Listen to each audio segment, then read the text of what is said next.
Okay, I'm back for a second. It has not started to count down yet. It is still going on. But I did want to touch base since I posted the carrot cake recipe on Saturday, and I made the carrot cake yesterday. Okay, now it's counting down, so I'm going to turn my timer on for about 7 minutes, and that'll remind me to start the dumplings now that it's counting down. But I did forget to mention, you want to keep your carrot cake in the refrigerator just because of the carrots that are in there and the cream cheese frosting. You don't want to, you can leave it out for maybe 1 day, but you don't want to leave it out for a long period of time because what will happen is your carrot cake will actually start to mold. No, not mold. Yeah, it'll start turning rancid. So, because we're having carrot cake tonight, I had my husband bring it out so that it can come up to temperature when we're ready to eat it, and then he'll put it back in the refrigerator. And we need to eat this fairly quickly because come Tuesday, I will be making some pumpkin pies that need to go into the refrigerator. So, we're going to be doing that. So anyway, while we're waiting for everything, I'm going to stop the video again. I'll pick it right back up as soon as things get done. Okay, I am back. I just started the flame under my dumplings, and I'm going to do a heavy flame until it starts to boil, and then you can actually put it more on a simmer. You don't really need it to constantly boil for the steam, just a little bit. For that. Now, I did say you could serve a salad or a vegetable with this. I'm going to just do a microwavable broccoli and cheese tonight. This is a Bob Evans, and I love their broccoli and cheddar cheese, but it's really, really, really hard to find in the grocery stores. As a matter of fact, my grocery store has not had it for a very long time, and out of the blue, by their meat of all places is where I found it. And I'm like going, oh, and it was on sale, so I got one. Now, for what I'm serving for the Friendsgiving, I actually do have broccoli, and I have fresh broccoli, and I'll do the cheese sauce from scratch. And I believe there is a video of that already, but if not, I'll show you guys how to do that on the day that I'm going to do it. So once this boils, and it shouldn't take too long for it to start steaming. Like I said, the whole thing should take about 12 minutes. There's 12 minutes left on my timer, and I only need about 4 minutes for the broccoli. So I'm going to wait till it counts down. I did set the table. Now, it doesn't specify how to serve, but a regular plate would be sufficient with the dumplings and the goulash. Now all I need to do is grab our serving forks. So I'm going to do that. I'm going to grab a big spoon for that, and I'm going to grab regular knives. You shouldn't really need a steak knife. Now, if you're using stew meat, I will tell you, stew meat sometimes can be on the tough side. So, a steak knife with stew meat probably would not be a bad thing. And my husband and I are loving eating at the table. Well, I should say I'm loving eating at the table. I don't know if my husband quite enjoys it as much as I do, but it's nice to actually have a table to eat at now. And I'm going to flip you guys for a minute, so no, you're not going crazy. It's just my phone is a little bit loose in its holder.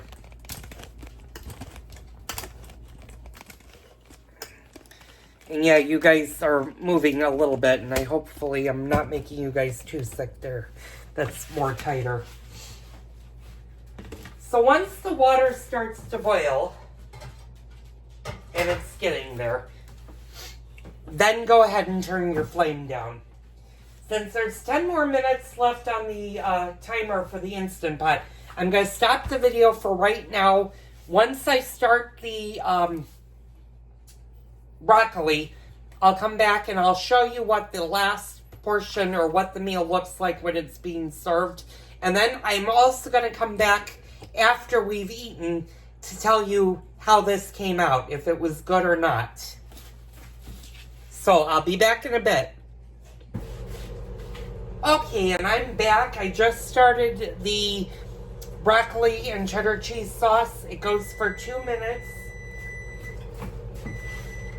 I did turn down the dumplings. They are still boiling and they are definitely steaming. And they are definitely getting done. Yeah, when the stroganoff is getting done, then we should be able to do stuff. So I'm going to turn you guys this way for a second while I step over here. And I'm going to get my little Pyrex glass dish. And it's always nice to use that for the cornstarch slurry. And it's going to be very, very similar when we do the slurry, like how we did when we did the beef stroganoff recipe. And you're going to do pretty much an equal amount of cornstarch to an equal amount of water.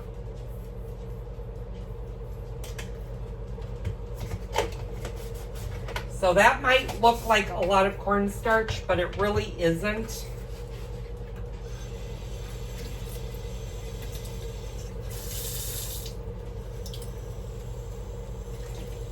And you just want to start stirring.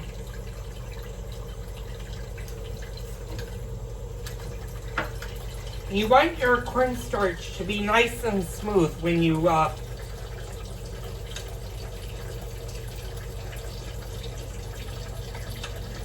do it.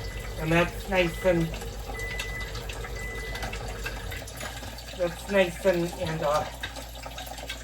smooth. Stop that. Okay, now I'm going to take the broccoli and cheese. And unfortunately, when I did this, the film that the company uses did not do all that well. It actually started to rip on me. So I'm going to pull the film back. I don't burn myself doing it. Yeah. And unfortunately, not having a pear knife, I didn't realize how much I was going to miss my paring knife. Hopefully it's still in the house, and hopefully it didn't get thrown out.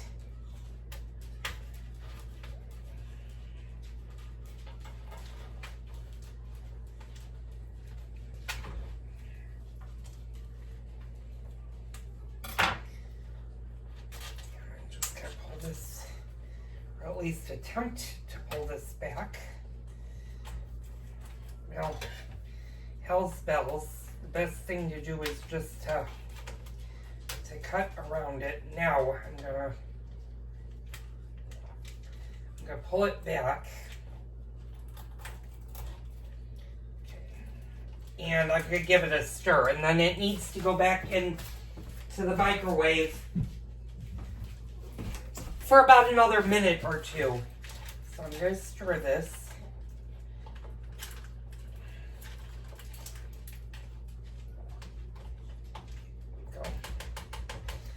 Put the cover back on. I'm going to hurry up and wash this spoon really fast. And we're going to do 2 more minutes.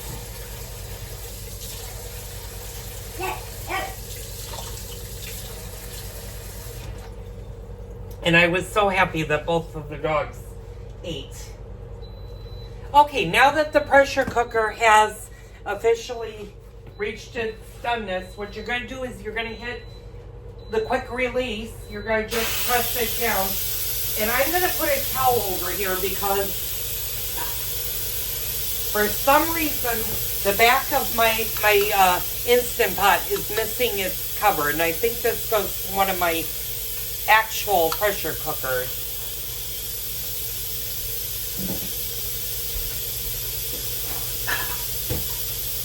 So while that's doing the quick release, my vegetables are already going. My dumplings are almost done, and I'll show you that in a minute.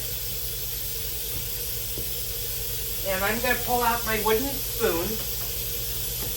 Now, you don't want to try to remove the lid until it finishes steaming and the little silver thing has dropped all the way down. And that's the signal that you can go ahead and actually release the juice, the cover.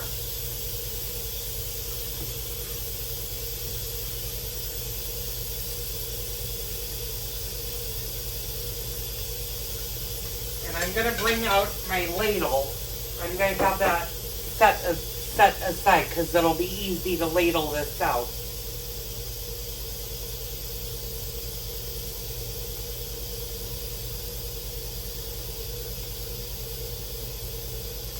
Now, if your pressure cooker goes to the keep warm, that's fine, because as soon as we can remove the lid, we're going to cancel it and we're going to go back to the saute method, because you want this to come back to a boil when you add your cornstarch slurry to it. And like I said, what makes this different from like a stroganoff or a stew is the fact that you don't thicken it with flour, you thicken it with the cornstarch.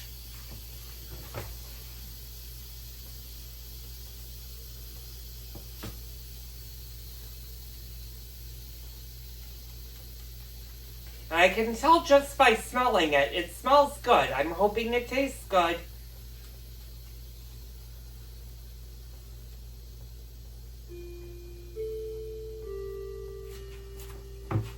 So, now that my dumplings have been boiling or steaming for 10 minutes, I'm going to turn the flame off, but I'm not going to take the cover off. I'm just going to let it sit there for a minute. Okay, now that it did that, we can release this.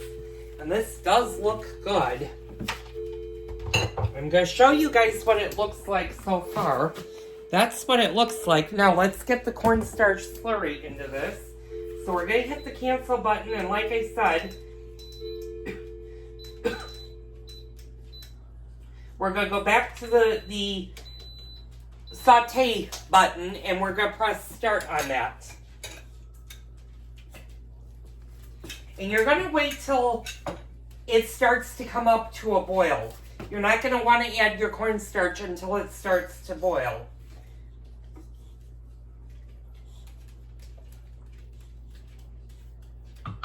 And that'll take just a few minutes. It's actually coming up to a boil right now. Actually, I should say a couple of seconds because the high pressure. So as soon as you see bubbles and it's boiling, you're going to just pour in this cornstarch, and you're going to keep stirring this until it starts to thicken.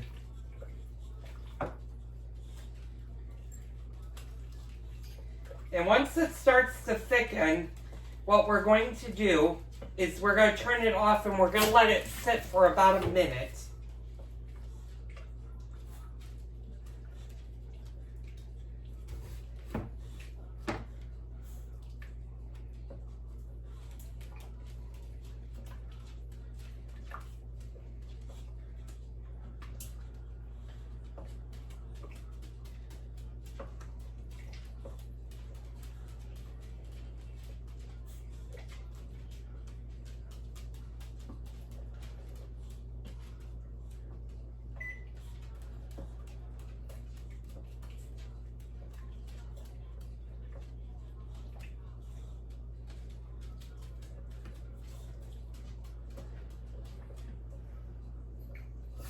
This is thickening, but because we use so much liquid, I'm going to put a little bit more cornstarch in it. Actually, see if I have a dry spoon, and of course, oh, I do. That's a knife. Unfortunately, my spoons are all the way at the bottom.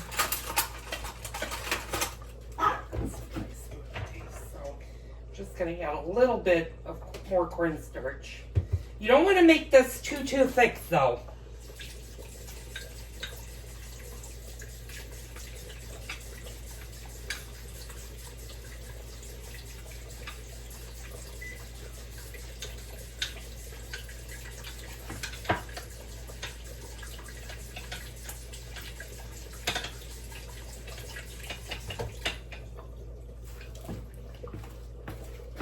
going to pour a little bit more in there, and I'm going to stir it so that this thickens just a little bit more. Yeah, and this is getting thick. Like I said, you don't want it watery, but you want it enough so that when you go like that, and that has pretty much thickened up. I'm going to show you, I'm going to hit the cancel button because like I said, you can see that it is boiling, and I've hit the cancel button. So, we're just going to let that thicken for a minute, and then we're going to serve. Now, how do you serve the dumplings is very easy. And I'm going to bring our plates actually up here and tell my husband we're getting ready to eat.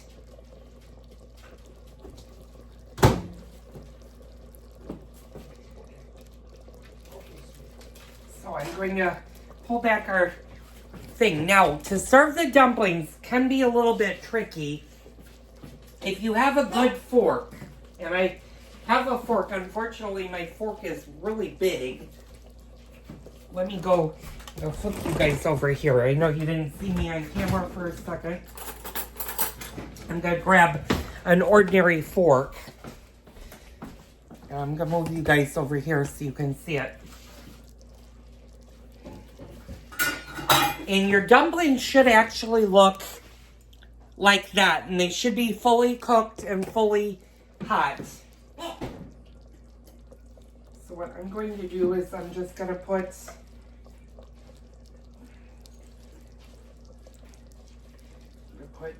I'm going to give my husband, since these are small dumplings, I'm going to give him 4. Oop. No, not that one.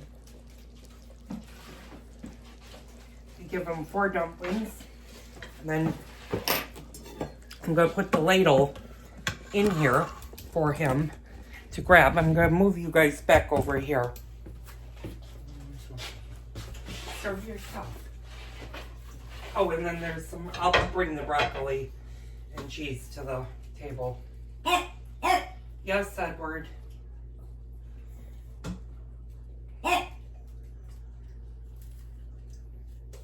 And there will be times where your dumplings may stick to your pot, and if they do, they usually come out good.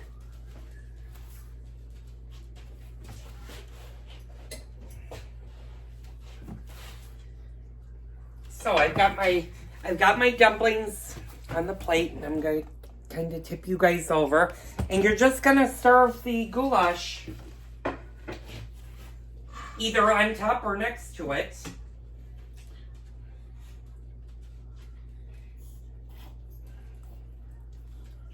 You want to get some of this delicious meat out.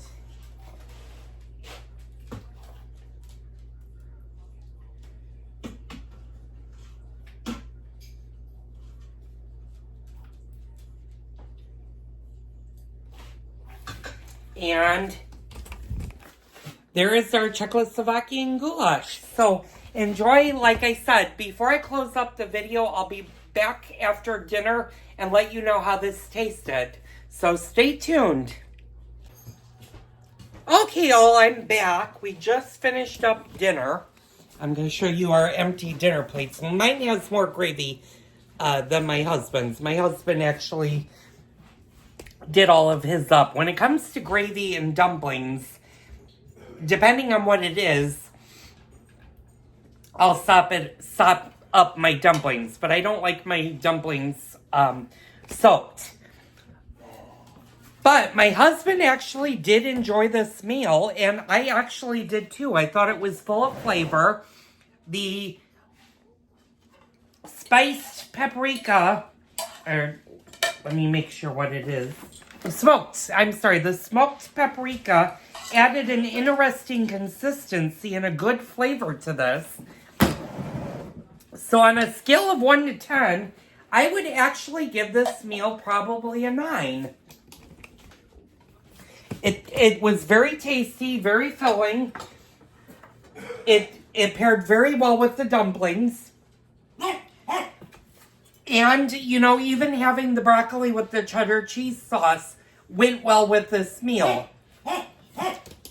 Now, if I was to serve this as a more formal dinner, I'd probably serve a good red wine with this because of the sauce, if you're a wine drinker. But this was a very, very tasty meal, and kudos to the person that wanted to see this goulash. Hopefully this is a goulash that you can make and will enjoy, because I will definitely say I will make this goulash again. So I'm going to close out the video now and say thank you guys so much for tuning in. I know these last couple of day videos have been very long, and tomorrow will be an equally long day. You'll see probably at least 4 videos. You'll see probably 4 videos Monday, Tuesday, Wednesday, and Thursday. Now, I normally say I don't film on Tuesdays and Thursdays. This week will be the exception, where I will be filming Tuesday afternoon as soon as I get home from the food pantry that I volunteer, because we're going to have to start baking pies. So that's going to be a Tuesday night video. And then, of course, Wednesday I'll film the turkeys. So you'll be seeing that probably at the very end of next week. I will be taking Thursday off. Thursday, I am not going to be doing any videos. Matter of fact, Thursday and Friday and probably Saturday of next week, there will be no cooking videos. You'll be seeing stuff that has been cooked during the week. So we'll do that. So anyway, don't forget to smash that like button. Leave me a comment down below. Don't forget to hit the subscribe button. If you're new to my cooking channel, again, I welcome each and every one of you. If you're my old timers, I love hearing from you guys. Leave me comments down below and say hi. And let me know if you make this goulash, how your goulash turned out, and if you enjoyed it as much as we did. I'll see you on the next Cooking with Joel video.